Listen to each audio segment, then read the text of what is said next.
પણ કાનાભાઈ આ ગમી ગયું ઊંધું પડી ગયું તો કૂદવું પડે તો આમાં ક્યાં અમારે રોટલા કાઢવાના હે?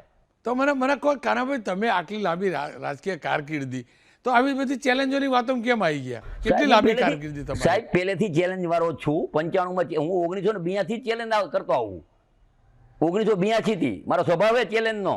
આપસીને ખબર છે 95 ધારાસભ્ય ચેલેન્જ કરતો હતો. 97 યાર્ડની જમીન છે ને એ અત્યારે 1000 કરોડનું યાર્ડ છે ને એ યાર્ડ કેને લીધું હતું? કેના છોકરા એટલે લડાઈ થઈ હતી, મારા ઉપર આજીવન કેદ થયો હતો, 3.5 વર્ષ જેલમાં ગયો હતો, તોય મચક નહોતી આવી. મારો સ્વભાવ છે, જો મારો સ્વભાવ એવો સેવાકીય પ્રવૃત્તિ જ્યારે આવે ને તો એ પણ ચેલેન્જ ઉપાડું હું. લુખાગીરી હમ હોય એના સામે ચેલેન્જ લડાવું, અને આવા નેતા ગુજરાતને બદનામ કરતા હોય એના સામે ચેલેન્જ ઉપાડું. મારો સ્વભાવ છે. અચ્છા, તમને લાગે છે કે ગોપાલભાઈ ઇટાલિયાએ પણ ચેલેન્જ સ્વીકારી અને કે હું સ્વીકારવા તૈયાર છું? તમને લાગે છે કે તમારી ચેલેન્જ સ્વીકારીને સોમવારે આવી જશે ગોપાલભાઈ? રોનકભાઈ, મારો દિલનો અવાજ કહે, શું કામ કહે કે છેલ્લા 2 વર્ષથી ઉપાડો લીધો હે.